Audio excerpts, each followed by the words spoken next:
మన వారాహి సిల్వర్ జ్యువెలరీలో అద్భుతమైన ఆఫర్స్ పొందండి మరియు కార్ గెలుచుకునే గొప్ప అవకాశం. మనుషుల మధ్య గొడవలు, పగలు, ప్రతీకారాలు మనం చూసాం కూడా. వీధి రౌడీల నుంచి పెద్ద పెద్ద గ్యాంగ్స్టర్ల వరకు తమ ఆధిపత్యం కోసం వీధుల్లో రక్తం చిందించడం మనకు తెలుసు.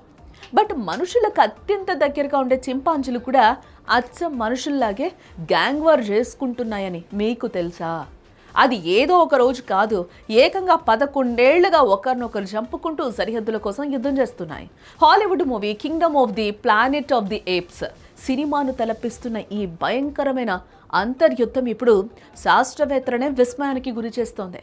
ఉగాండా అడవుల్లో సాగుతున్న ఈ రక్త చరిత్ర కథేంటో ఇప్పుడు మనం వివరంగా చూద్దాం.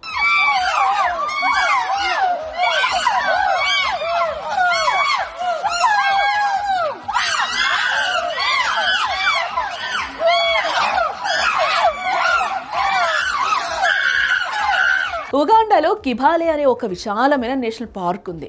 1995 నుంచి 2015 వరకు ఈ అడవిలో చింపాంజీలన్నీ ఒకే పెద్ద సామ్రాజ్యంలా ఉండేవి.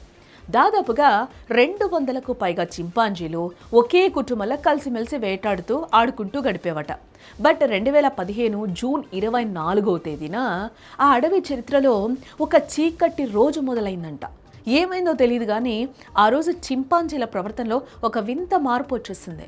అంతవరకు కలిసి ఉన్న సమూహం 2 వర్గాలుగా విడిపోయింది ఒక్కసారిగా. అడవి మధ్యలో ఉండేవారిని సెంట్రల్ గ్రూప్ అని, పడమర వైపు వెళ్ళిన వారిని వెస్టర్న్ గ్రూప్ అని పిలవడం మొదలెట్టారు. ఆ రోజు సెంట్రల్ గ్రూప్ నాయకుడు వెస్టర్న్ గ్రూప్ చింపాంజీల దగ్గరకు వెళ్ళి ఒక వార్నింగ్ ఇచ్చినట్టుగా కూడా గట్టిగా అరిచాడట. ఆ అరుపులకు భయపడిన వెస్టర్న్ గ్రూప్ చింపాంజీలు అక్కడి నుంచి పరుగులు తీయడం మొదలుపెట్టారు.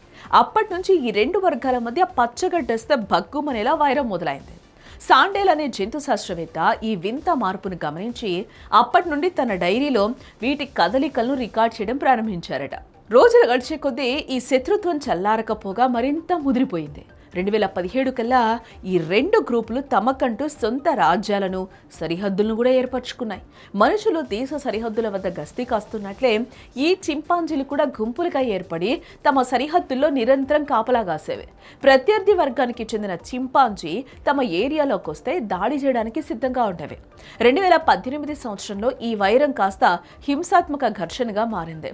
అప్పటి నుండి ఒకరిపై ఒకరు పథకం ప్రకారం దాడులు చేసుకోవడం మొదలుపెట్టాయి. ముఖ్యంగా వెస్టర్న్ గ్రూప్ చింపాంజీలు సెంట్రల్ గ్రూప్ పై చేయి సాధించడానికి ప్రయత్నించాయి. 2018 నుంచి 2024 మధ్య జరిగిన ఈ దాడులు అత్యంత భయంకరంగా ఉన్నాయి. వెస్టర్న్ గ్రూప్ చింపాంజీలు మెరుపు దాడులు చేస్తూ సెంట్రల్ గ్రూపుకు చెందిన 7 బలమైన మగ చింపాంజీలను అంతం చేశాయి. అంతటితో ఆగకుండా భవిష్యత్తులో తమకు పోటీ ఉండకూడదనే ఉద్దేశంతోనో ఏమో గానీ ఏకంగా 17 పిల్ల చింపాంజీలను కూడా కిరాతకంగా చంపేశాయి. ఇవి కాకుండా మరో 15 చింపాంజీలు అడవిలో కనిపించకుండా పోయాయి. అవి కూడా ఈ గ్యాంగ్ వార్లోనే ప్రాణాలు కోల్పోయి ఉంటాయని పరిశోధకులు గట్టిగా నమ్ముతున్నారు. ఇంతకీ ఈ గొడవలకు కారణం ఏంటి? మృగాల మధ్య ఈ స్థాయిలో పగ ఎందుకు పెరిగింది అని శాస్త్రవేత్తలు లోతుగా పరిశీలిస్తే కొన్ని ఆసక్తికరమైన అంశాలు కూడా బయటపడ్డాయంట. సాధారణంగా ఏ సమూహానికైనా ఒక పెద్ద దిక్కు ఉండాలి. కిబాలే పార్క్లో 2014కు ముందు కొన్ని వృద్ధ చింపాంజీలు ఉండేవి. అవి ఉన్నంతకాలం చిన్న చిన్న గొడవలను సద్దుమణిగేలా చేసి అందరినీ కలిపి ఉంచేవి. కానీ అవి చనిపోవడంతో సమూహాన్ని నడిపించే అనుభవజ్ఞులు కరువయ్యారు. దీనికి తోడు చింపాంజీల సంఖ్య విపరీతంగా పెరగడంతో ఆహారం కోసం కొరత ఏర్పడింది.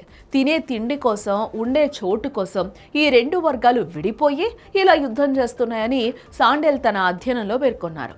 ఈ వింత మరియు భయంకరమైన చింపాంజీల అంతర్యుద్ధం గురించిన వివరాలు సైన్స్ అనే అంతర్జాతీయ జర్నల్లో ప్రచురితం అవ్వడంతో ఇప్పుడు ప్రపంచమంతా ఈ అడవి యుద్ధం వైపు ఆశ్చర్యంగా చూస్తోంది.